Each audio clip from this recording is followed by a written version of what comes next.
Good morning and welcome to Truth and Transparency. Good afternoon. So I've been asked to come out and address some rumors in regards to our triple homicide and some of the other homicides we've had over the past couple weeks.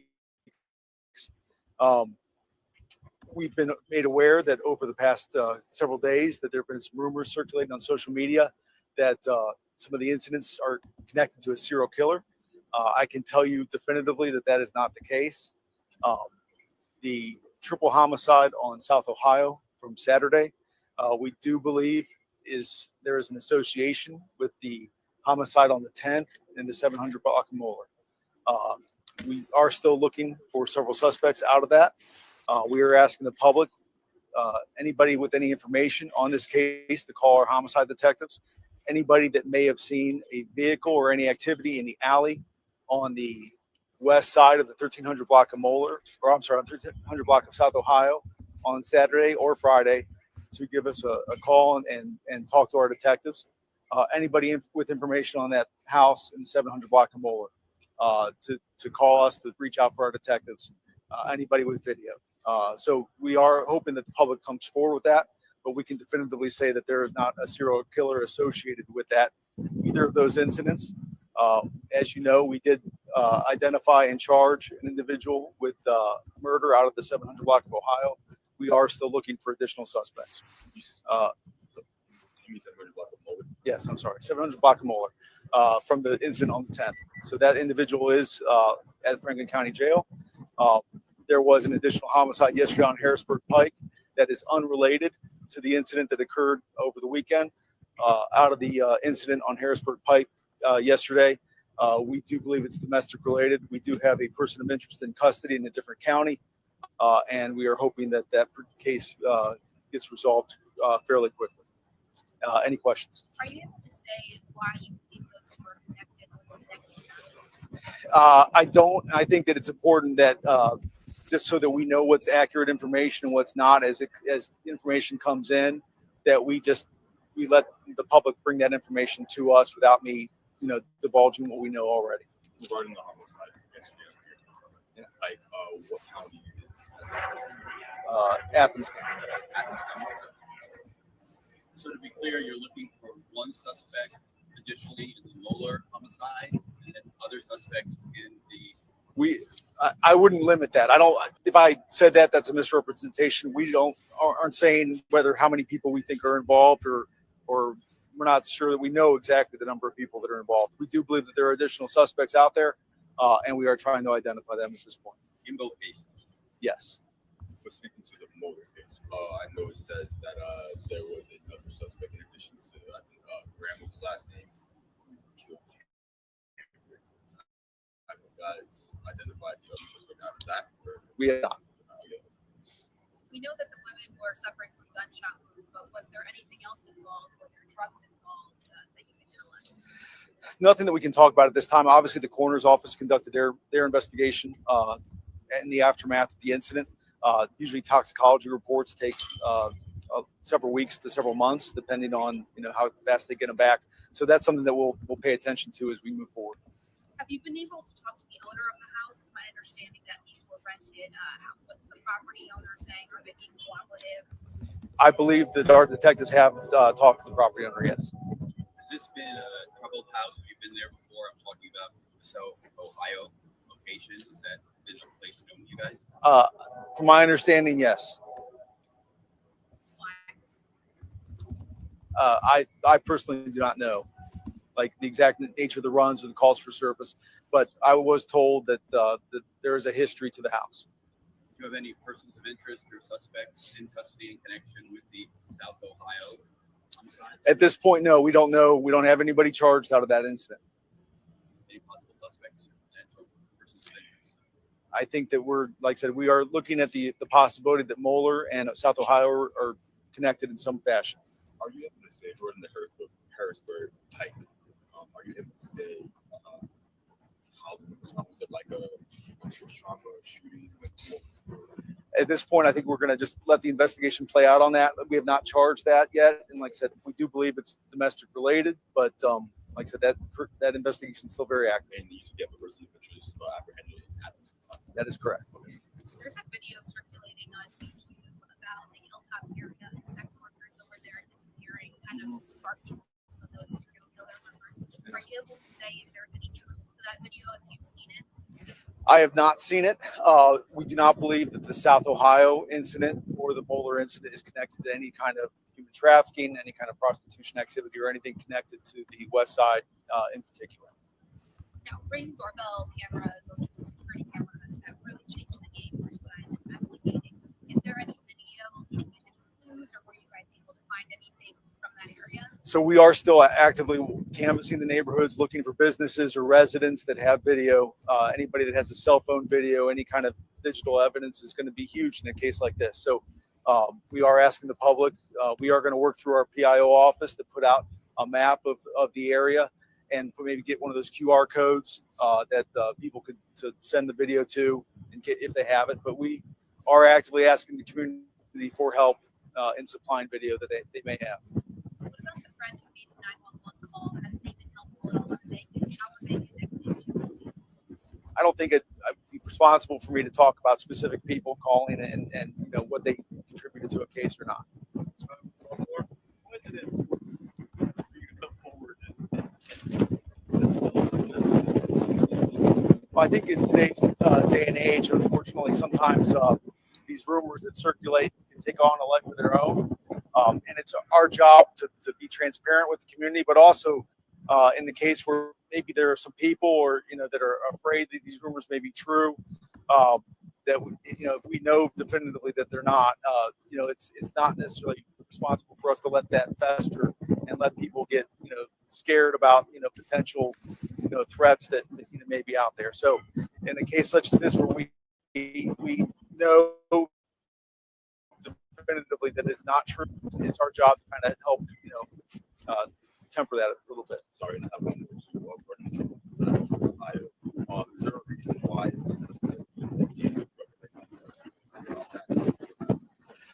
So I think that that's an avenue that we're pursuing to say, you know, whether it definitively was. But you know, I think every case is different, and you know, we get information during the course of investigation, and it's our detective's job to vet that. So as we get, you know, if we hear rumors, or, you know, we hear individuals talk about gang or drug activity connected to an incident, you know, we follow through with that and find out, is that true? Is it not? We talk to the, you know, the officers in the area, we talk to the people in the area and try to vet that. So for now, you think that's the avenue? You think that's the case for right now?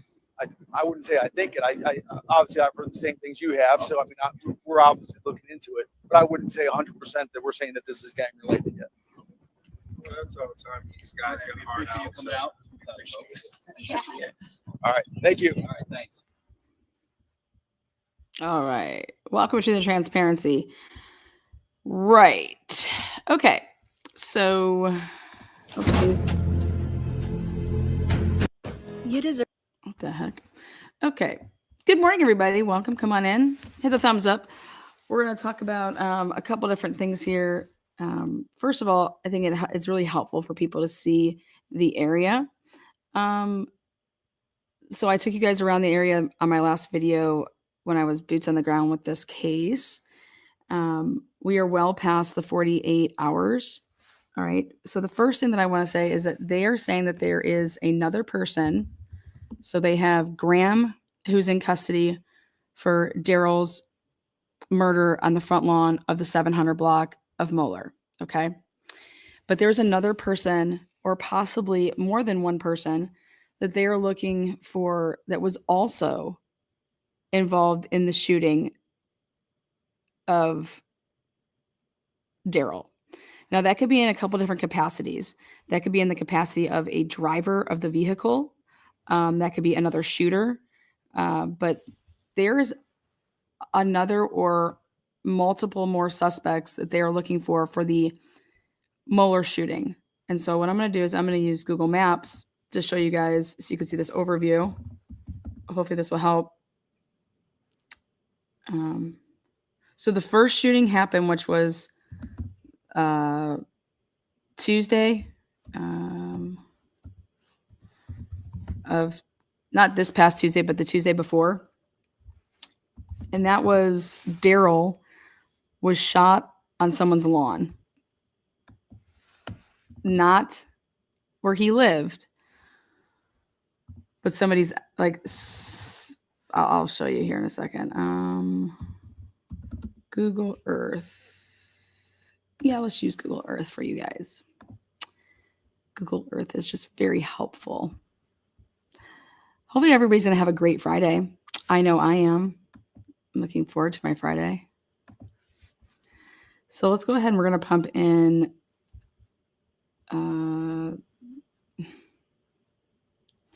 get started. Just please just be normal today, computer. We're going to go with 700. Okay, first of all, we're going to go with 1331 Ohio Avenue, Columbus. Now let me share this screen with you.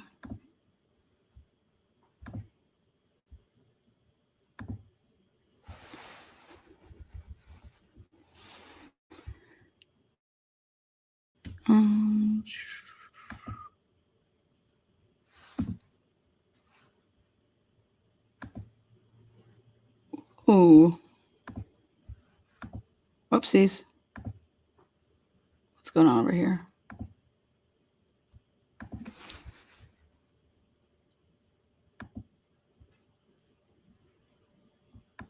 No, that's not what I wanted to do.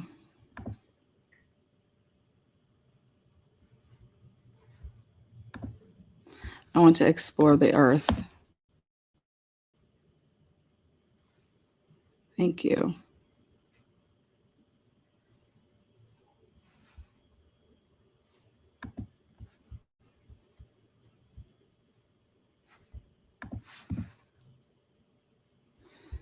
We're going to zoom in. All right. So this is the park that I was telling you guys about. That's kind of like catty corner. This is the Ohio Avenue house. Now, right here, this is the alley right behind it. So let's zoom in. So here's the house. And then in the back portion right here, this is the alley. And this is another dwelling. So we're going to go like this.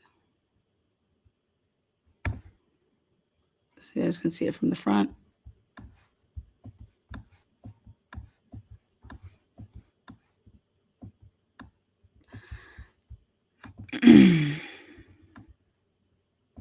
This should look familiar.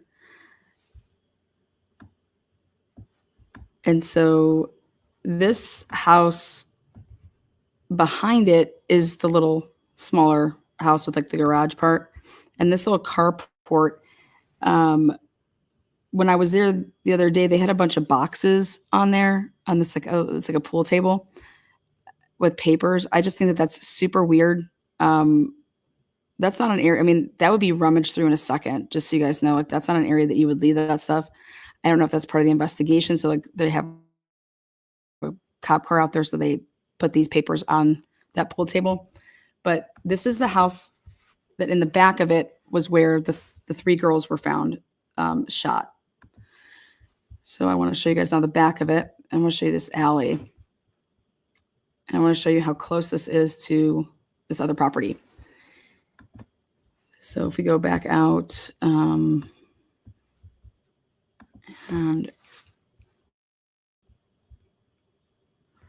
so they look at this. We can go in the back alley.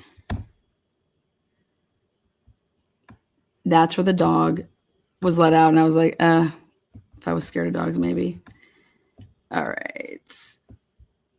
So we're going to go right here is where the police had everything blocked off. So this is the house. Right here, this is this dwelling.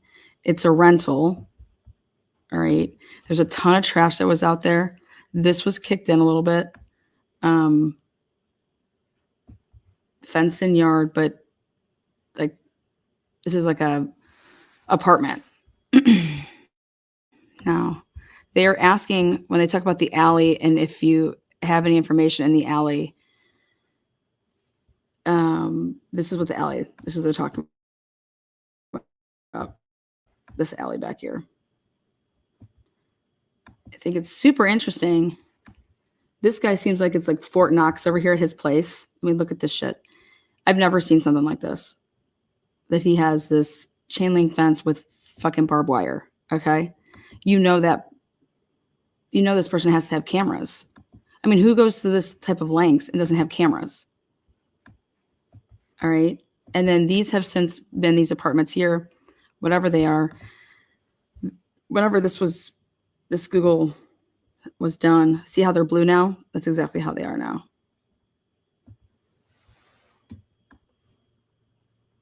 I think that is, oh my God.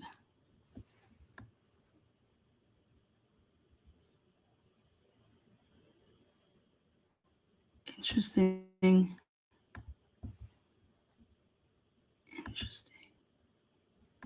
Okay. So if you go, so this is the alley.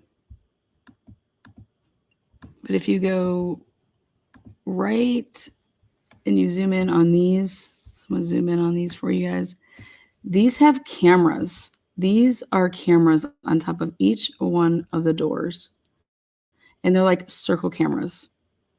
So like they got like wide lens.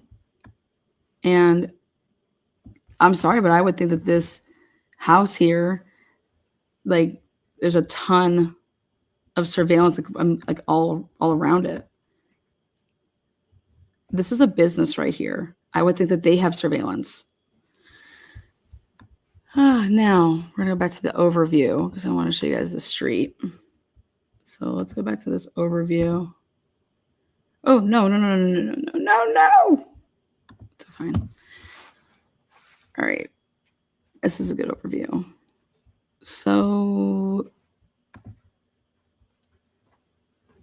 Ohio Avenue's right here with the house. This Moeller Street is backed up, right? So this is the alley. And then this is industrial. I checked it out. You can easily walk through there. Right here is Moeller. It backs right up to go into like the industrial, whatever that business is right there. And it's literally right across. So if you look, if I'm saying like, let's just go with this area of the church. And so you have that. I mean, it's super close.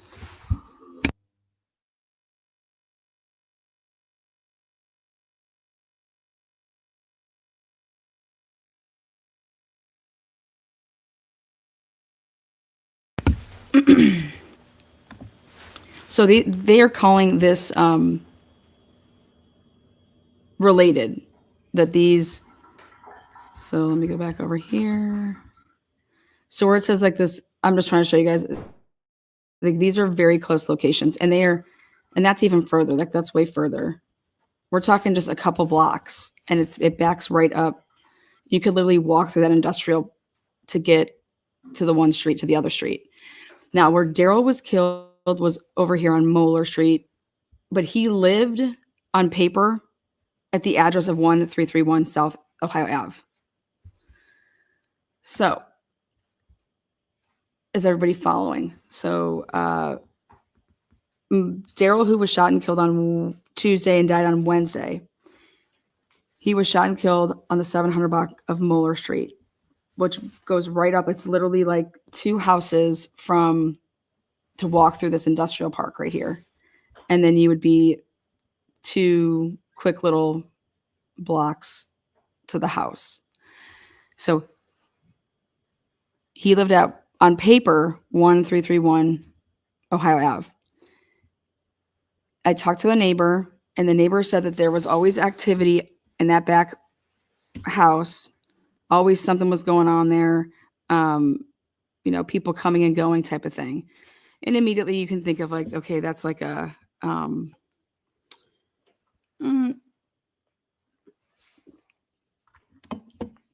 it seems like it's a secondary location. If like I had a place that I lived at, but I had whatever I was doing on the side over there. Okay. So with that said, Daryl is found shot up on Moeller. And now what the police have just said is that they arrested the Graham guy, charged him. He's in Franklin County. He was arraigned, but they were looking for another either one or more suspects in connection with that shooting. Daryl didn't make it. He died, but he was able to cough up a name to the police, which was this Graham guy's name.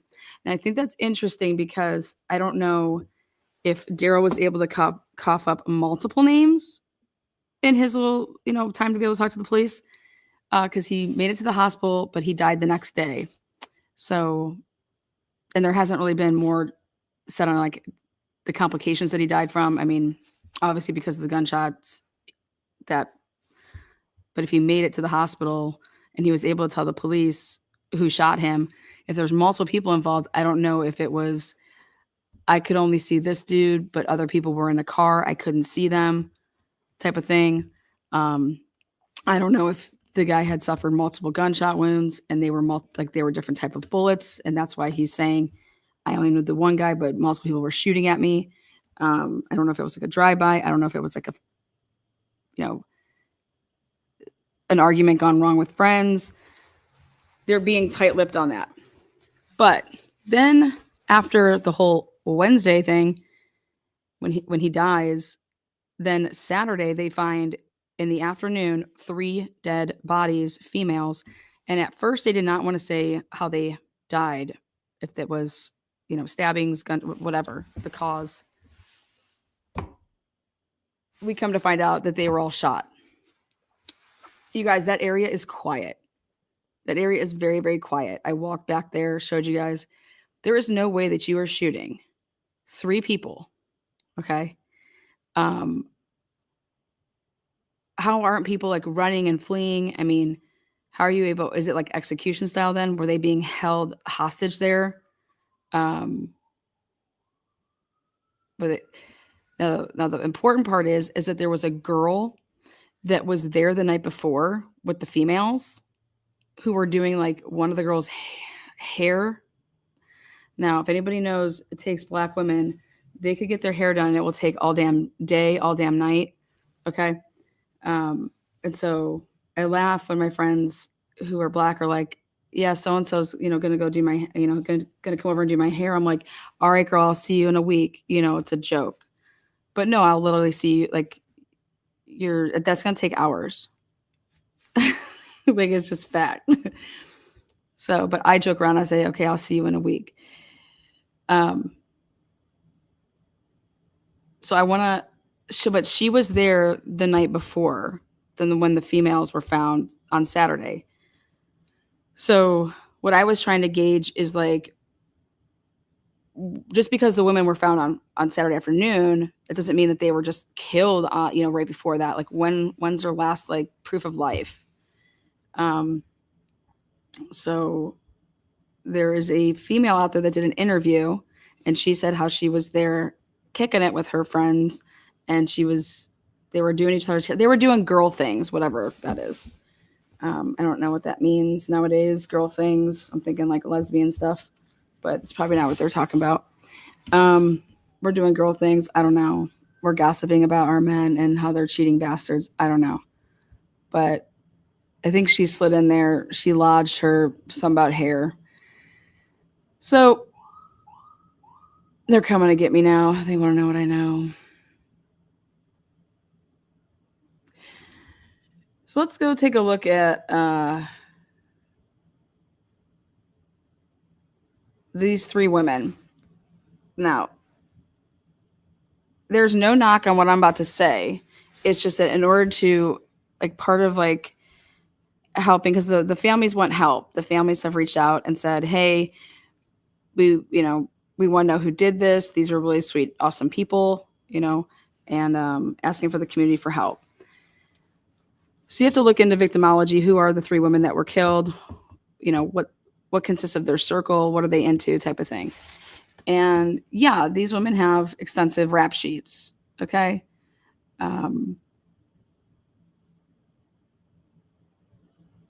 As you heard from the presser, that house was called numerous times for, you know, there was activity there, police activity there.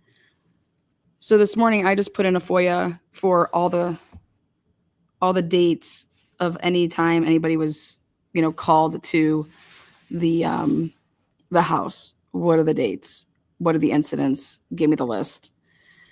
Columbus has body cams, so we're going after body cams. We're going after CAD notes, dispatch, everything. Columbus usually takes, it depends, but they're pretty good about getting stuff turned around as long as they're allowed to. So we put it in. That was this morning, though. Been kind of busy. But I want you guys to hear from her friend. Let's see if I can pull it up.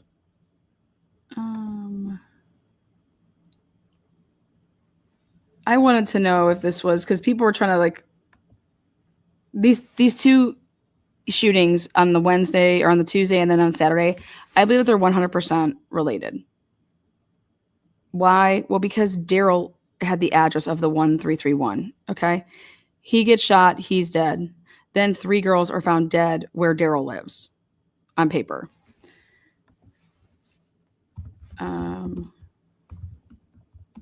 I mean, that's like a no-brainer. Okay. Neighbor discusses last night with there we go. This is what I want you guys to hear. Let me pull this up. I believe that this was, they're looking at a gang. I don't think this was gang related. I think this is all about drugs. Okay, ready? Still searching for the shooter responsible for this weekend's triple homicide. One person telling me she knew all 3 victims, and all 3 women were mothers, including one who was a grandmother. This person saying she was with the victims the night before they were found shot and killed. I mean, I broke down, I cried. This woman, who we are calling Sue, asked not to be identified for safety reasons, as she remembered 3 female friends who were discovered Saturday afternoon. You guys, that's heavy police presence right there. 1, 2, 3, 4, 5, 6. Gunned down in a Southside home. 7. How is it for you knowing you lost 3 friends like that? It hurts. It hurts down deep inside. The women were found. Okay. So take a look at the trash, y'all. Take a look at the trash. It's a lot of trash. That's a lot of trash.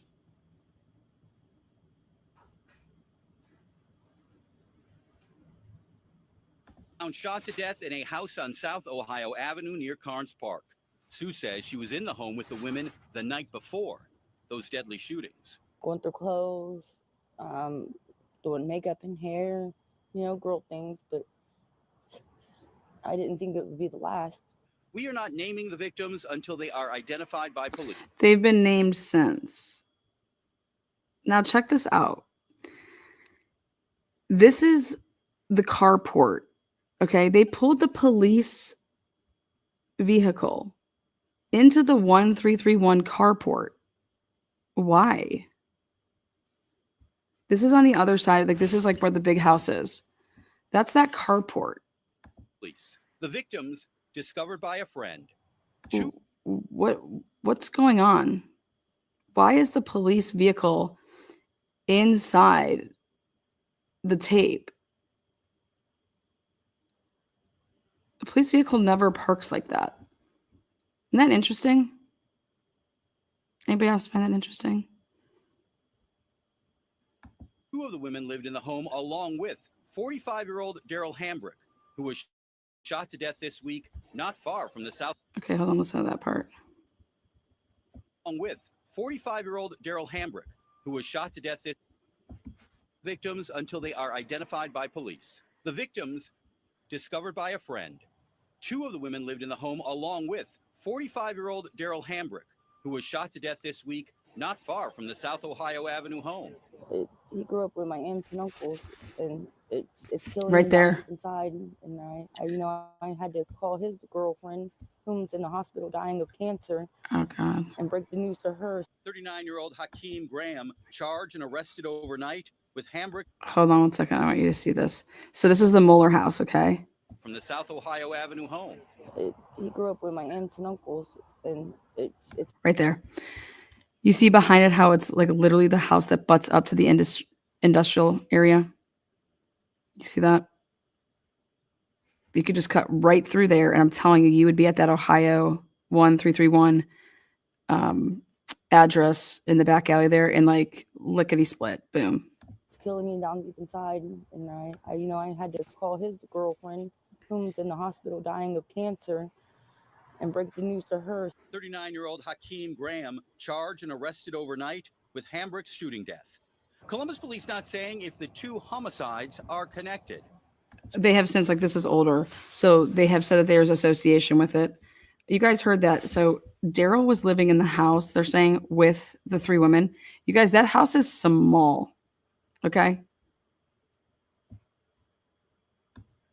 I mean, 4 adults living in this house. I didn't think it would be the last. We are not naming the victims until they are identified by police. The victims discovered by a friend. 2 of the women lived in the home along with 45-year-old Daryl Hambrick, who was shot to death this week not far from the South Ohio Avenue home. He grew up with my aunts and uncles, and it's killing me down deep inside. And I had to call his girlfriend, whom's in the hospital dying of cancer, and break the news to her. 39-year-old Hakeem Graham charged and arrested overnight with Hambrick's shooting death. Columbus police not saying if the 2 homicides are connected. Sue praying the shooter who killed her 3 friends caught soon. I hope whom's responsible for this. Okay, so when I when I was talking to the guy that was the neighbor, he was like, I wasn't home when it happened. And I'm thinking to myself, how do you know when it happened? You know? And then, because let me just explain something to you guys. Nobody reported this. Nobody called in 911 and was like, oh my God, I hear gunshots. Can you please send somebody out to the area of like Ohio Ave? Like I gunshots, like I hear nothing but gunshots. Okay. Nobody called this shooting in. Okay. For the females. So on Saturday, a friend goes there and knocks on the door, goes in, however they get in, and then they find the 3 bodies. Okay. So how does this guy know when this happened? The neighbor. I wasn't home when it happened. Well, when do you think it happened? Because nobody, you get what I'm saying? Like there was no like, unless he's thinking to himself, like, I got home from work and it was already taped up. Okay. Right. So he's thinking it just happened when he was at work. So that's the type of benefit of the doubt I would give somebody. But he literally lives right behind that place. And so the other part that you would give somebody some grace with is like, listen, if people were shot, I would have heard gunshots. So whenever this happened, I know that I could not have been home because I would have heard the gunshots. Okay. So anyways,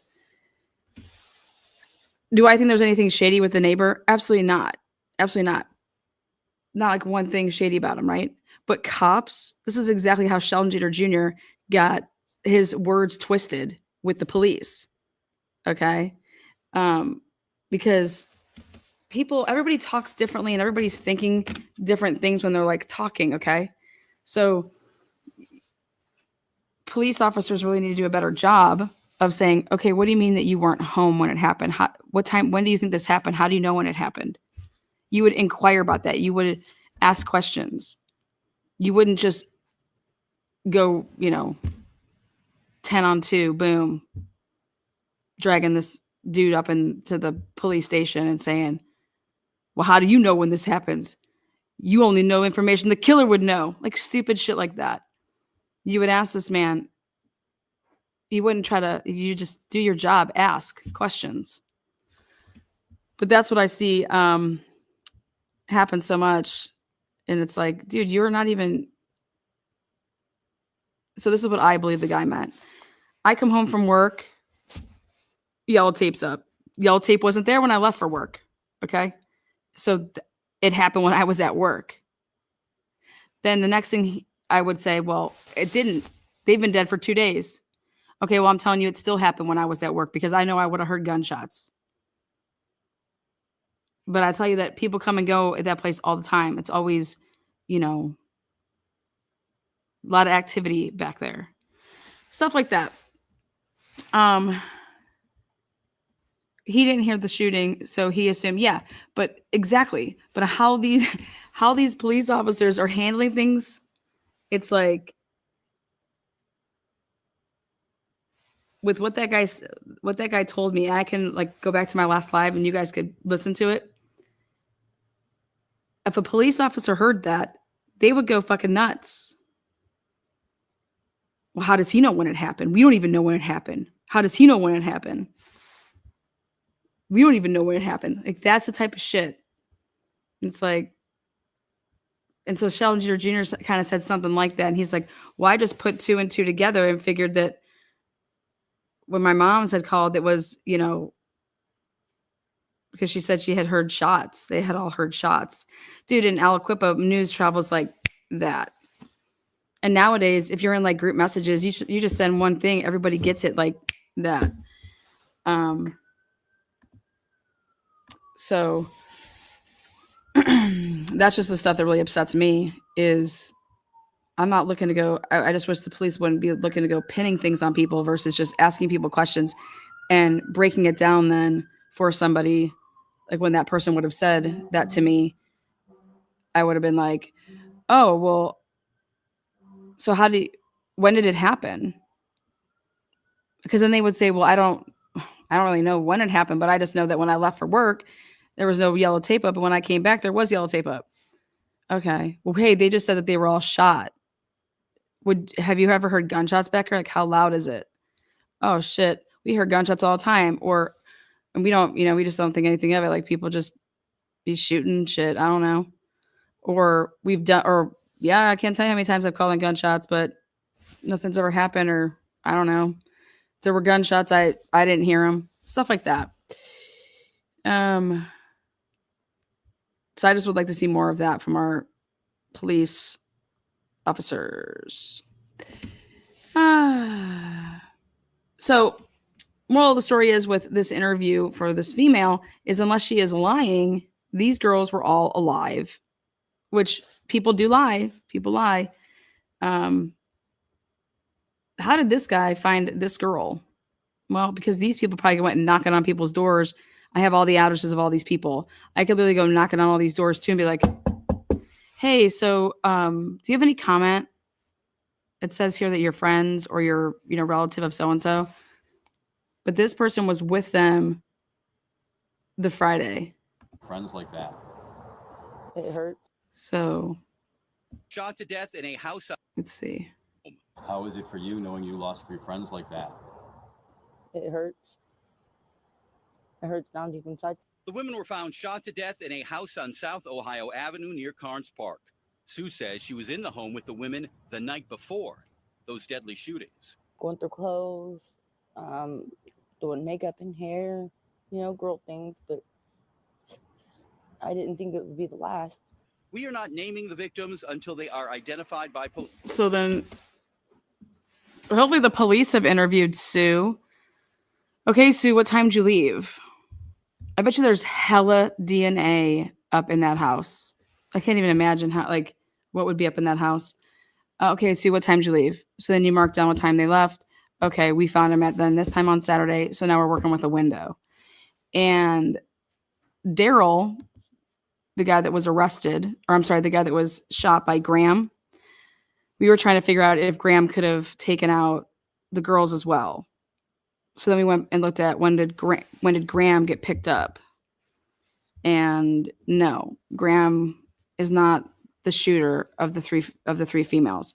Now, with the shooting of the three females in Columbus, they say that there are multiple suspects that they are looking for, multiple people.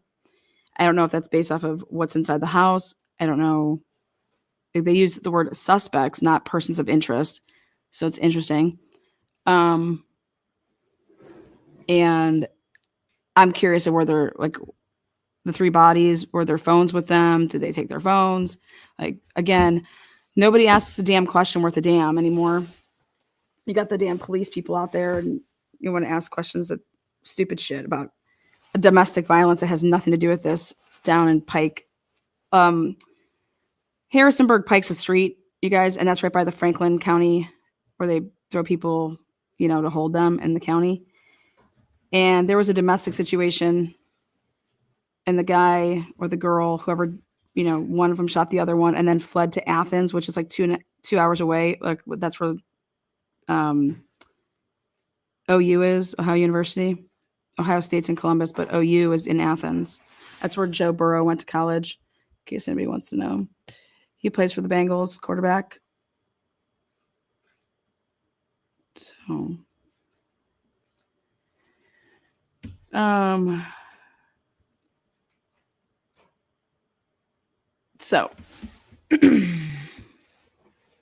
they're looking for approximately anywhere between 2 and like 6 people based off of that presser that I got.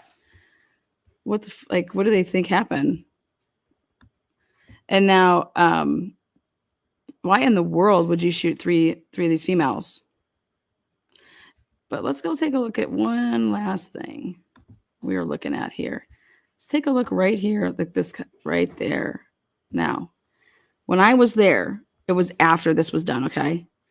And I was trying to zoom in to see if I could see if that pool table had all that stuff on there, still like the papers, the boxes. I could tell you what is not there. What is not there when I was there was that big yellow whatever truck that is. Now, I don't know if the guy that lives in this house, that's the one person, because that's not there's 2 separate homes. So I don't know if the guy that lives in this house here, if he drives this truck for a living. So I'm going to make another drive down around and see if I can spot this yellow truck, because I'm just curious about that yellow truck. But it wasn't there when I was there. The police vehicle wasn't inside the carport. Super weird, in my opinion. Don't know how you would have pulled your police car into the carport, unless you're, like I said, if you're manning surveillance back then. So just like in the Idaho 4 case, if they put the vehicle in because, okay, we're keeping this a crime scene, so we're going to have round-the-clock security. This has been a crime scene. And so does that mean that the guy can't stay at his house in the front house? So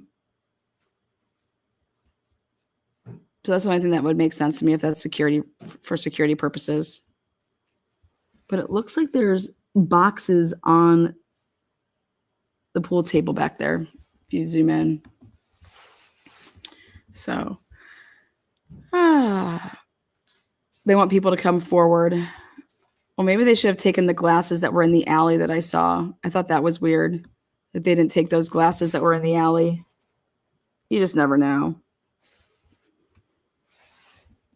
Also, I'm curious about the surveillance cameras that they have. You got a nice little easy window here based off of when Sue left. I bet you she was there late. And if I was Sue, I would be like, holy shit, if I would have slept over or, I would have been murdered if I would have been in that house. So did the three females know who shot and was involved in Daryl's shooting? And so therefore they were witnesses and they had to go. People want to talk about this as gang related. Dude, when you have heat around you, Daryl was just shot and killed. So Tuesday he's shot. Wednesday he's pronounced dead at the hospital. Enough to give up a name, enough to make an arrest. Okay. And then 3 women are found shot and killed. Then between the hours of now we have this little window.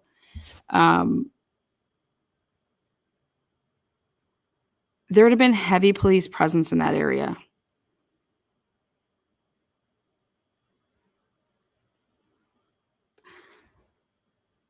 I don't believe that we are looking for anybody that is a mastermind criminal. I believe that we are looking for somebody that is that knew these people.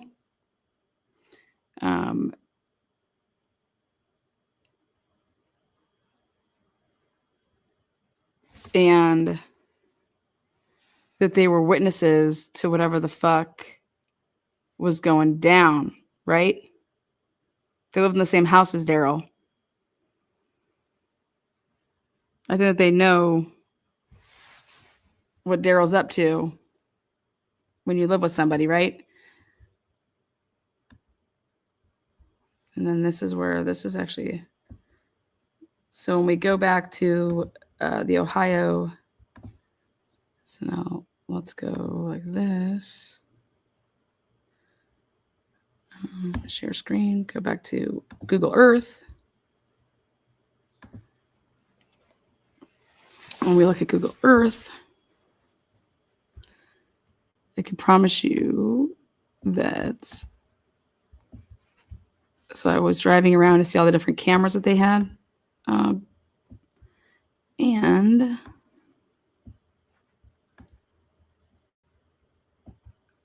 let's go like this.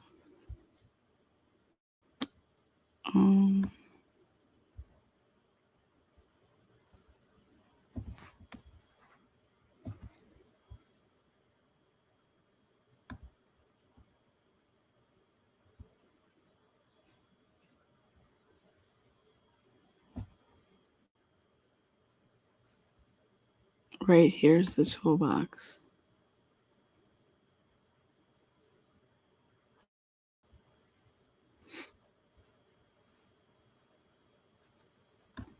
I think.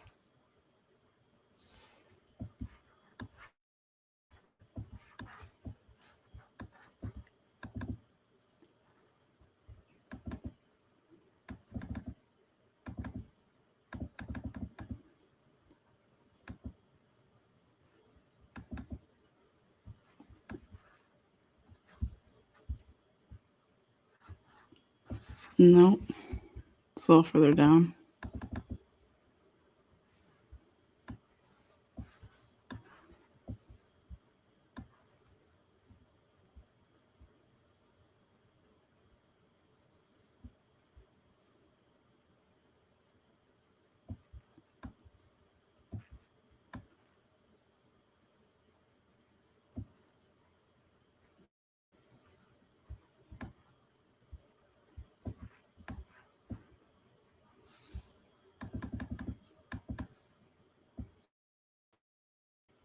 Okay, yep. Right here.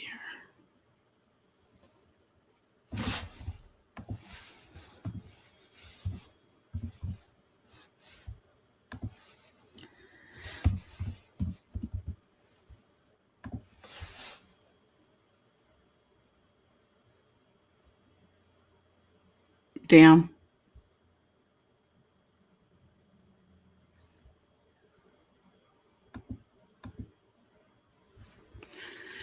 So right there. So the house is like basically right where that says Tender Years Learning Center. And then see how close. It's just, you just go right through that and you're in the back alley. Bam. It's very interesting where these two houses are located, in my opinion, for what they wanted to do.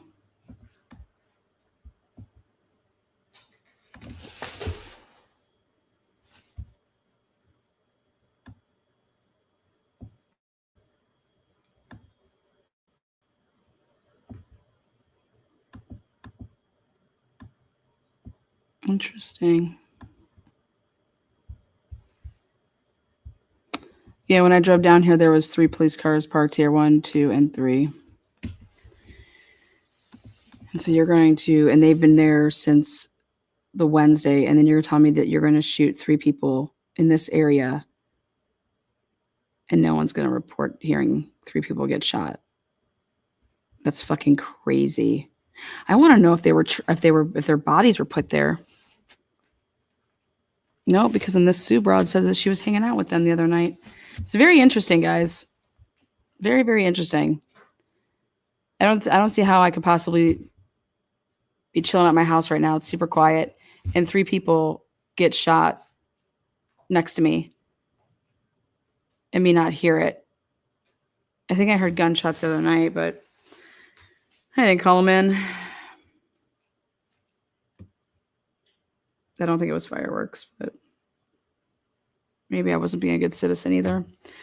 But just think about the heat. You guys got a lot of heat around you. There was just a shooting. Then you're going to go take out 3 females when there's cops all over the place.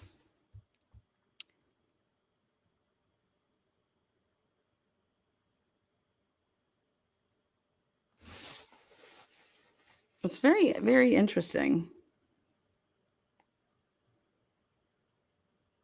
Gonna have to take another look at the what's been going on the 6 months prior to the shooting.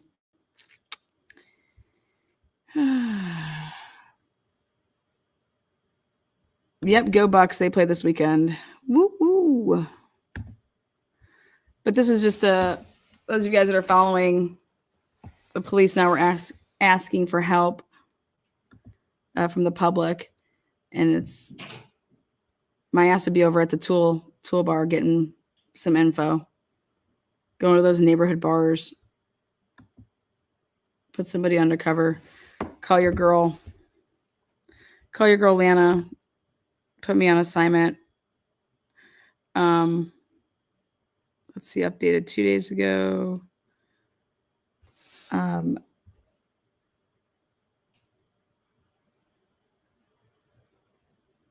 Let's go with this one.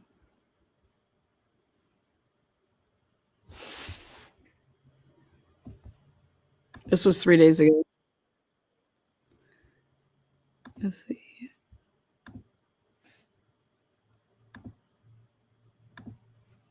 This was 3 nights ago.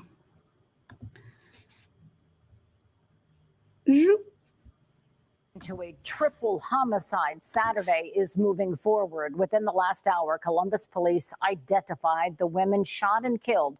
They are 34-year-old Sierra Muse, 49-year-old Dawn Clover, and 36-year-old Tiffany Parrish. It happened inside a house on South Ohio Avenue.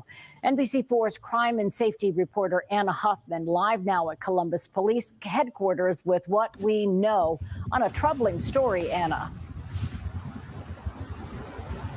Yeah, it really is, Colleen. And Columbus police say they are still searching for a suspect. People who live in the neighborhood that I spoke with today say they're rattled by this. I went by that house today, and Columbus police still had the home blacked off with crime scene tape. Some people I spoke with say they did not want to go on camera out of fear. They're worried these killings are connected to other violence in the city.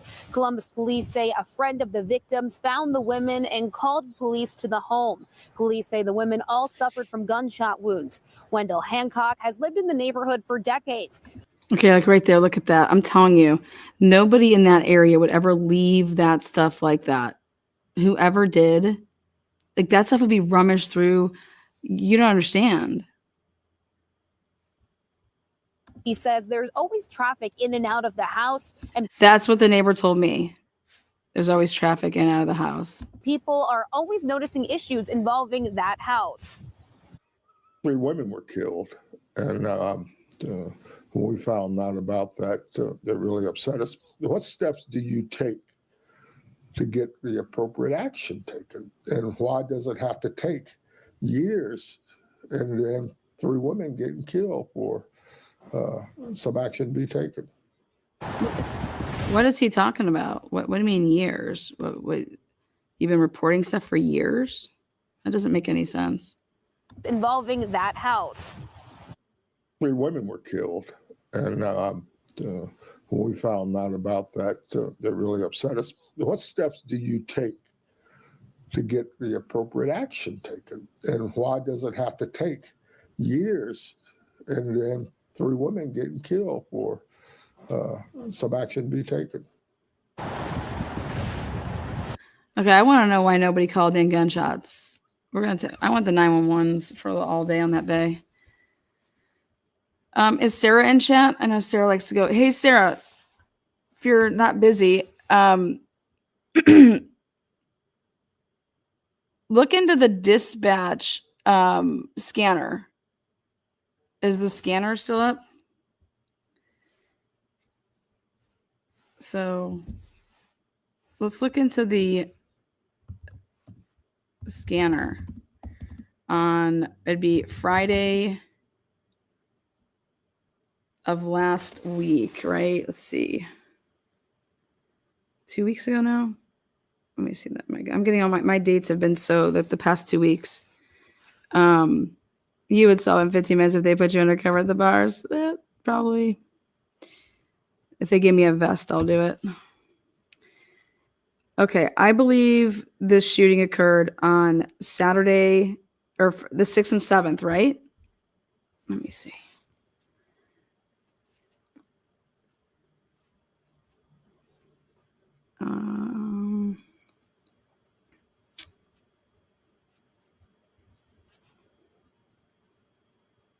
So this is from one of the families. We want answers. Family of Columbus woman killed in triple homicide.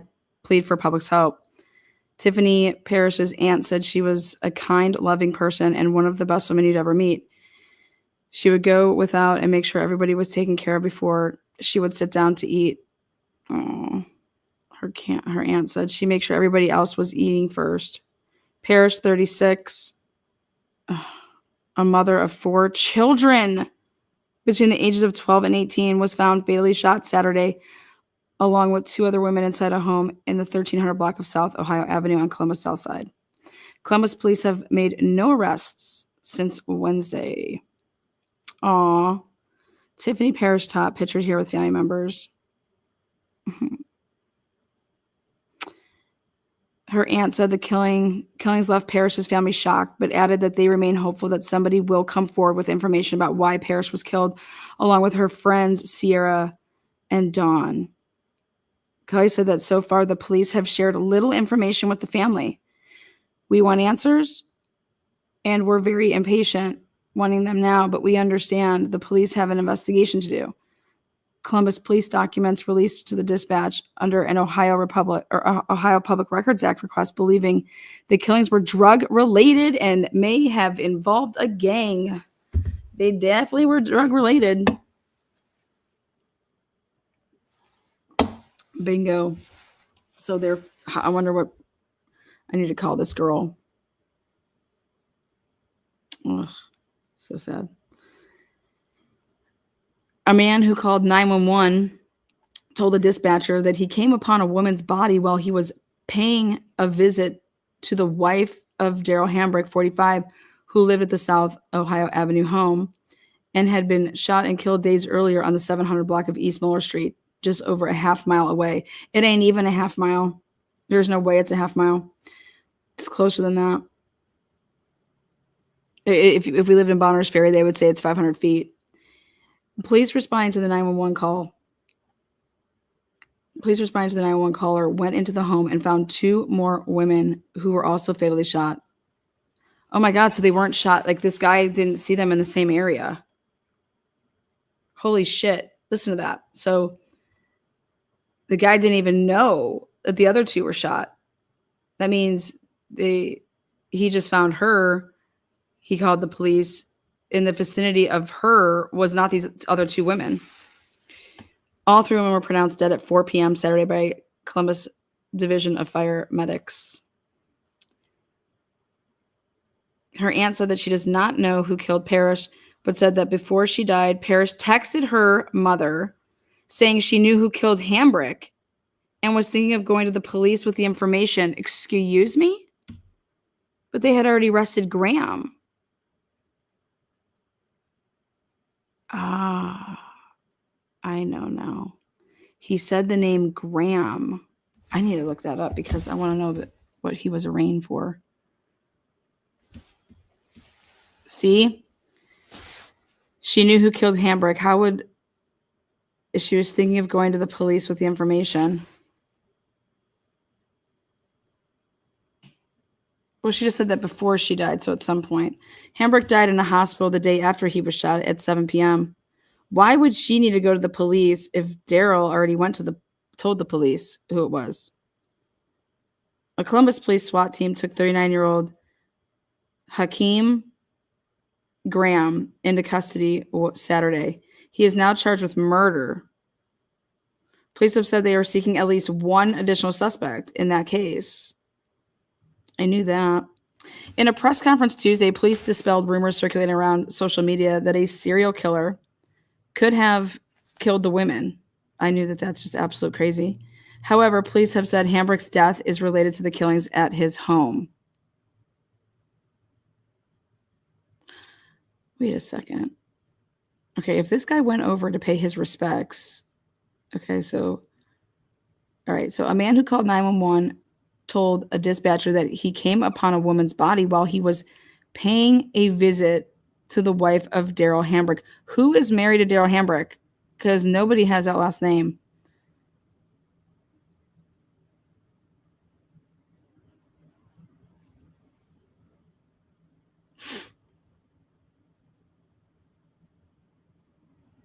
I wouldn't have guessed in a million years this is what we would be dealing with this Christmas season, says the aunt. The aunt said the family understands that the murder investigation will take time, but the family needs closure. We are praying for everybody's families, even the killers, because we can't imagine what their family is going through either. See what good. That's a really good woman right there. This aunt. I want to talk to her. Because she knows that the killer's family has nothing to do with this, and yet she's like, we want to be praying for them too. Everybody's families, even the killers in plural, because we can't imagine what their family is going through either. We would just like anybody that has information to come forward and help out the investigation so that we can have somewhat of some closure of how or why this happened. This is so fucking sad. I'd be asking their phones have a ton of information in them. Damn. Oh, so sad. This ain't getting no traction here. It's really pissing me off. I'm gonna have to go down there. I can't believe that there has not been another arrest.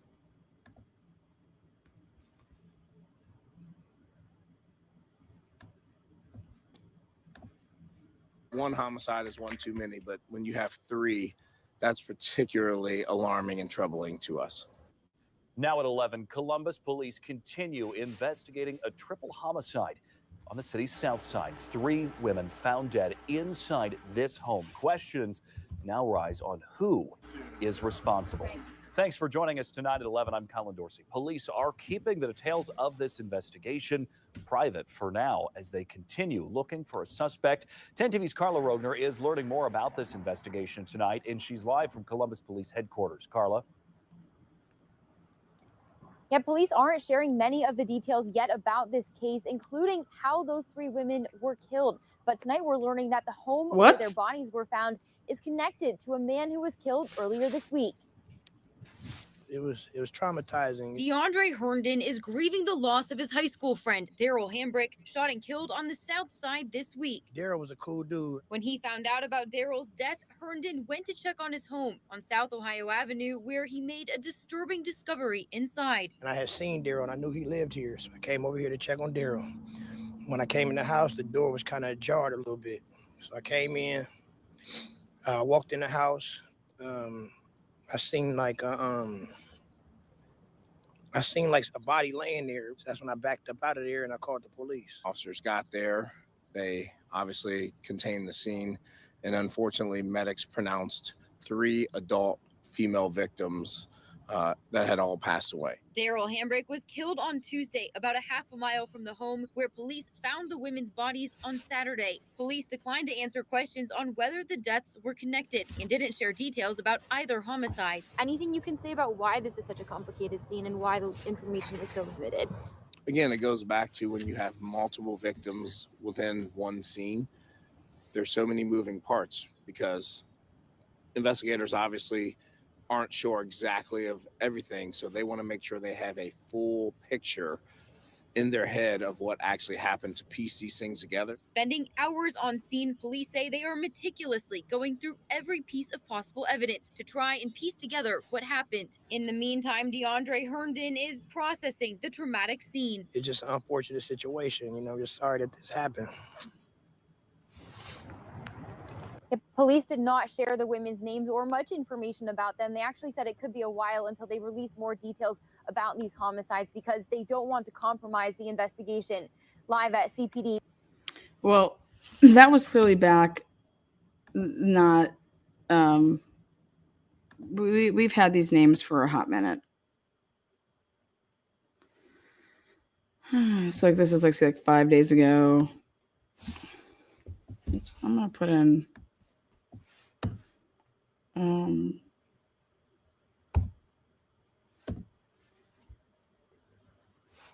I'm gonna put in Graham. Let's see.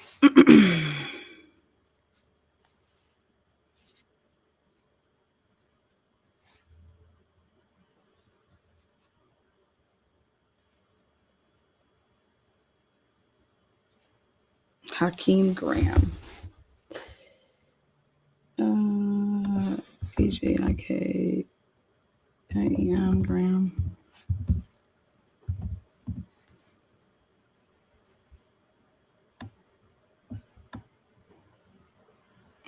What? What are they telling?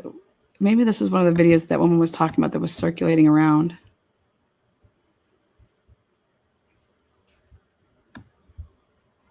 Active serial killer in Columbus? Like, who did this 2 hours ago? A serial killer is on the loose in Columbus, Ohio. While the police are busy trying to shut down that claim, crime junkies know something is awry. The victims were identified as 35-year-old Sierra Muse, 49-year-old Dawn Clover, and 36-year-old Tiffany Parrish.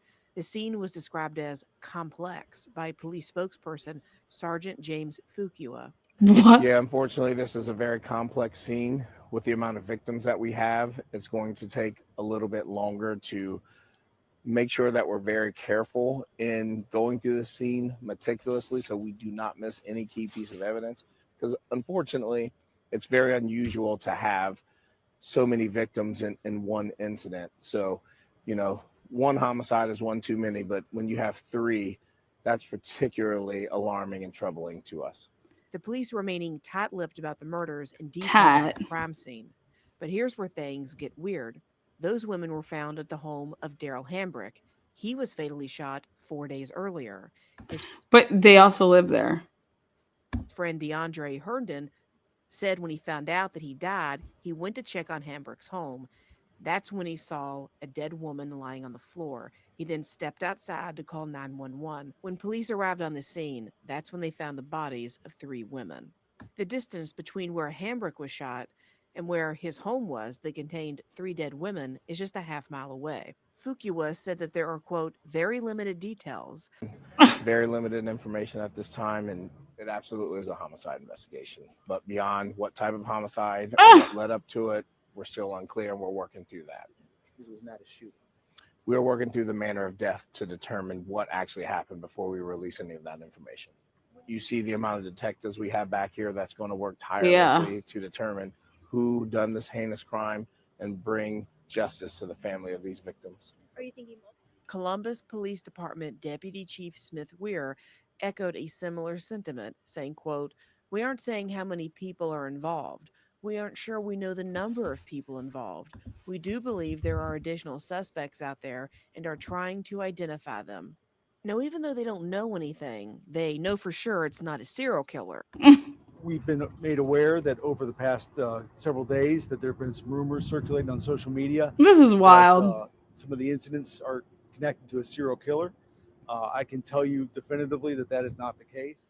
Here's a few reasons to doubt that the Columbus police are telling the truth Okay, or here we have go. any idea of what they're doing. Columbus recently announced they have been underreporting crime statistics since 2013. They chalk this up to mistakes, but this mistake undercounted more than 5% of crimes. That means nearly 119,000 criminal offenses were never submitted to the OIBRS database. Now, couple that with this fun fact: Ohio has the third worst solve rate for violent crime. More than 70% of violent crimes go unsolved.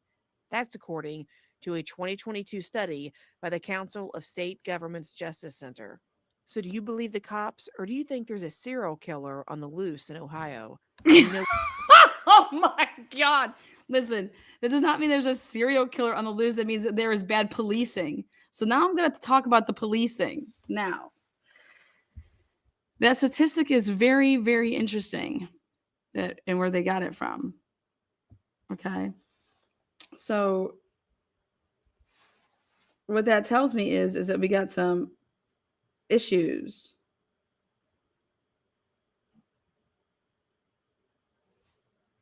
Okay. With the policing, not that there's a serial killer. Policing. God bless it. Oh my God. Okay, hold on one second though. But I received an anonymous email about this issue.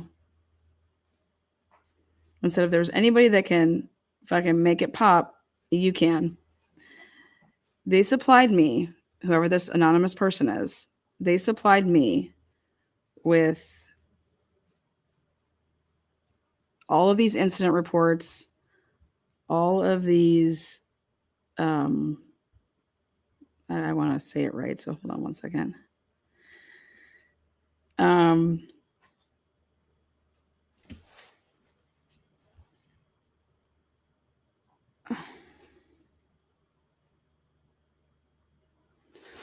Okay, so back in January of 2021 on 687 East Whittier Street, there was a girl that was 29 years old.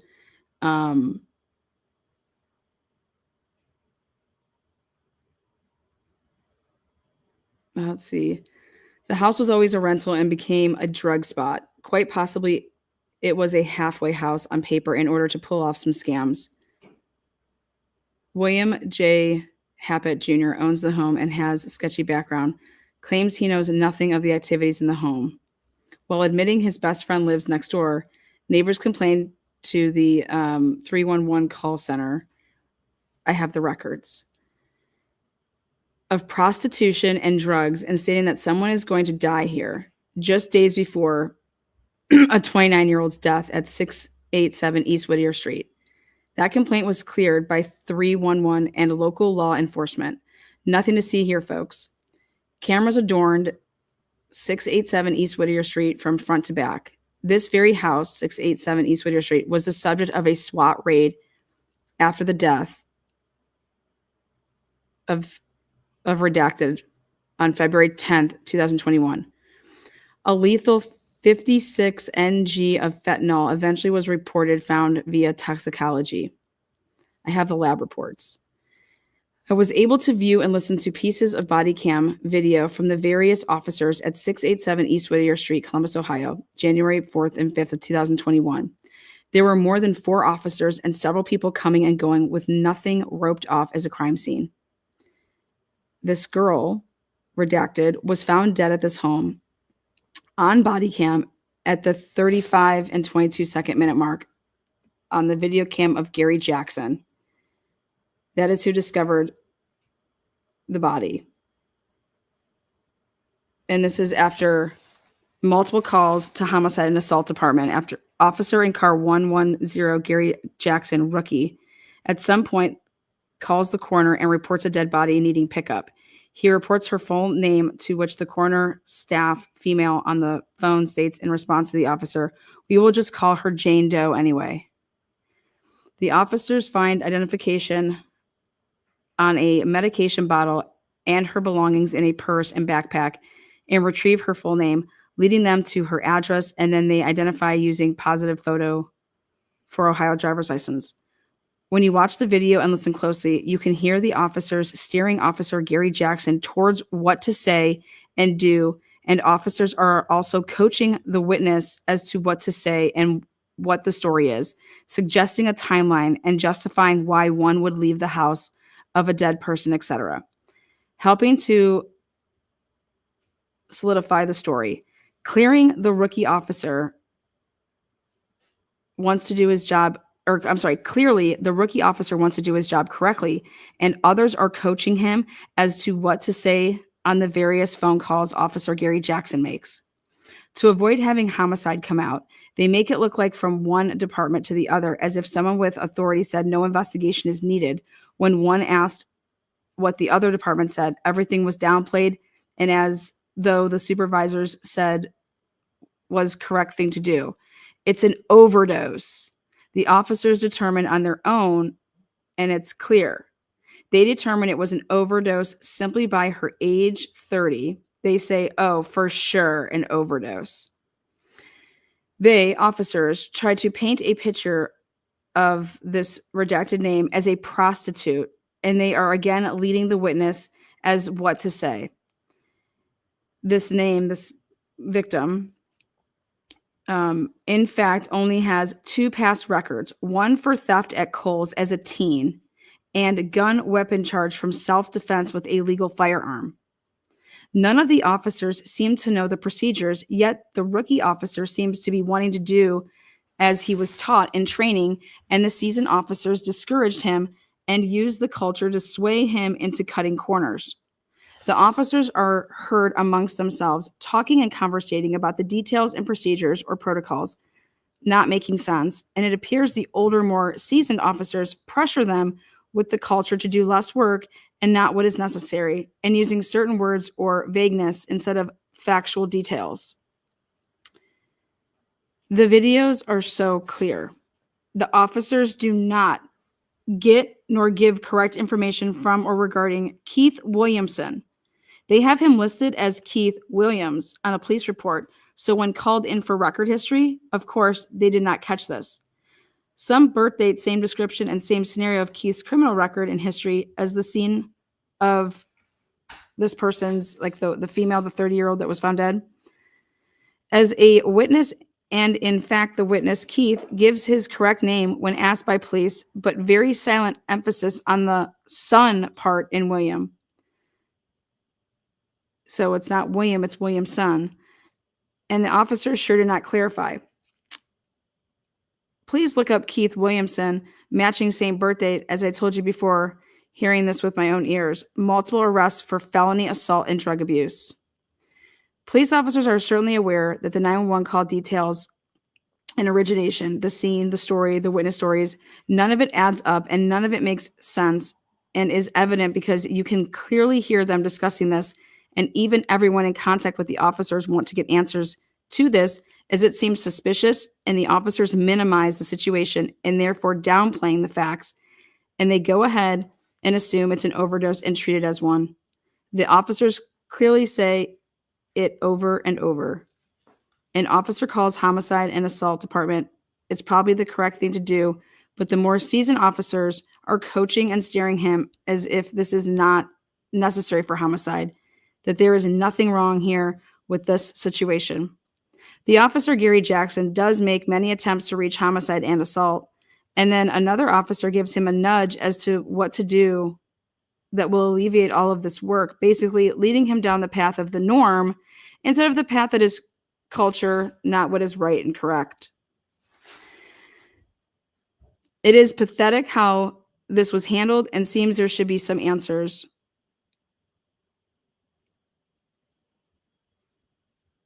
Please listen to all of the body cam footage and put it together. Clearly, there should have been more done. And lastly, the officers even have a conversation about how many times they have been at that house, the 687 East Whittier Street. Dear Lana, the above was written by me and shared with CPD and many others. It is a summary of some of the events that I uncovered via listening to redacted body cam videos from the scene of my loved one's homicide, which was never treated as it should have been. And proof is in the body cam videos, 911 call, and other phone calls, videos from January 4th and 5th, 2021, because it went into the other day. You know, if something happens like the later evening part of one day and goes into the next day. So I believe that the murders in Columbus are related to drugs, and here are a ton of names to work with in the police reports and witness accounts that I'm sharing. I have been working on this, obviously, a very long time. This may be the break. The male witness involved, interviewed on 10 TV as the witness finding the women, gives a very similar story and account of actions that was told about my loved one and how she was found by a friend. The killer, 911 caller, actually showed back up to 687 East Whittier and spoke to police at the location of her murder.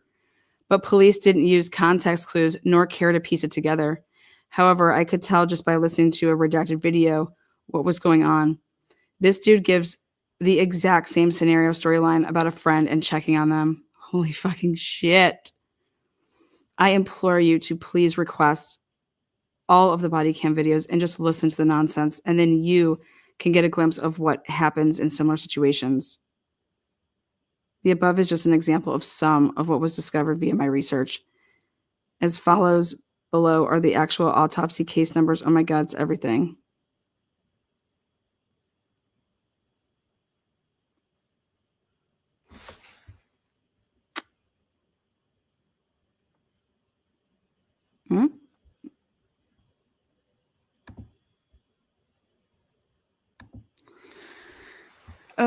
What do you guys think? What do you guys think of this anonymous little tip here? Should we look into this? I think it's very interesting.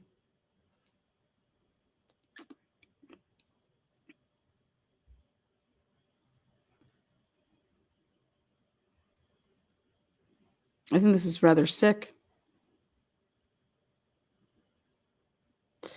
In closing,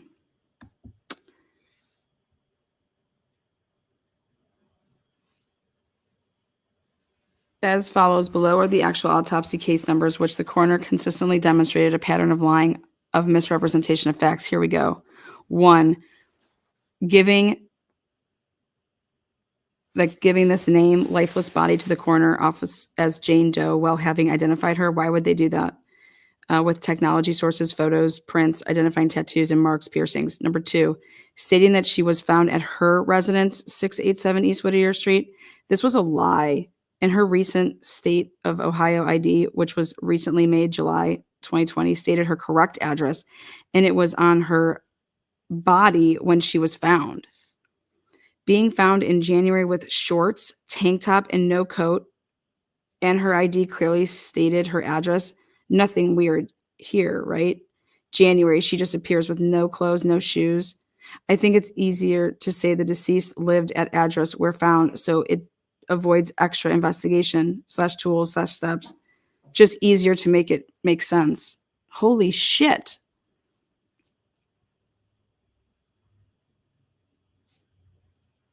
Some of the overdose /murder by poison are loved ones of people that I know personally, and the information disputed due to facts from family members. Holy shit, here's all the information. The caller calling to report her loved one's death via 911 is not at 687 East Whittier Street, but gives a location of 1357 South 22nd Street. What? Wait, 22nd Street is where this fucking shit happened. Hold on. Okay, you guys, 22nd Street. Let me pull up Google Maps to show you. Oh, wow. Look at this. Ready? So when you look at, let me share it. All right.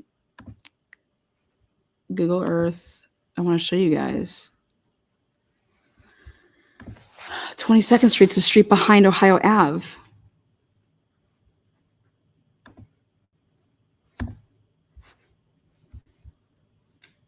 Oh, wow. Okay, so Let me get back on Ohio Ave.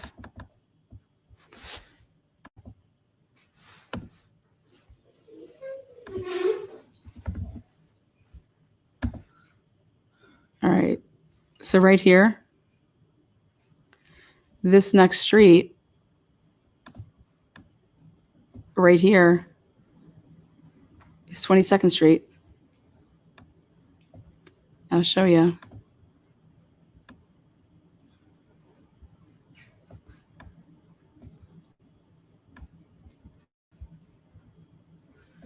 Ready?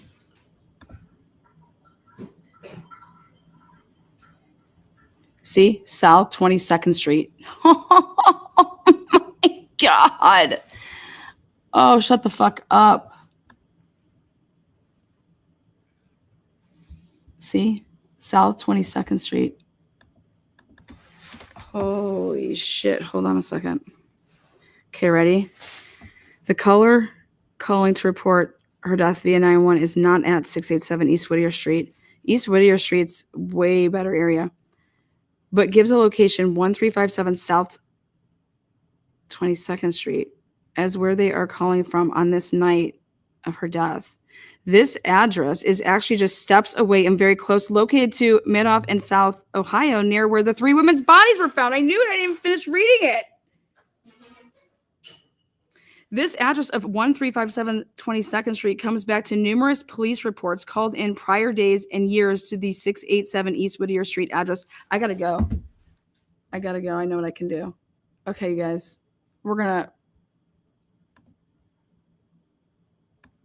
I know what I can do. On this note, we will be back and I will tell you what I found, because this is very, very, I took some pictures when I was down there driving around. And so I need to look at those really quick. Okay.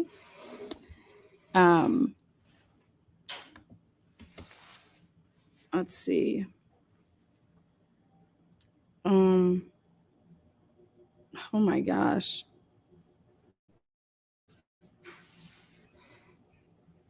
I'll give you guys some more. Hold on right now. Oh.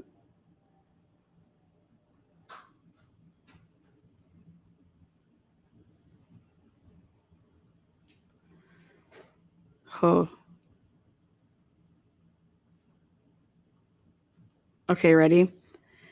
This address of 1357 22nd Street comes back to numerous police reports called in prior days and years to the 687 East Whittier Street address, and the caller address links back to 1357 22nd Street. These seem to be connected, and there's 3 different police report numbers. These seem to be connected as all of the names and police reports from various deaths and incidents intersect with one another. Oh my God, there's a church involved. Oh boy.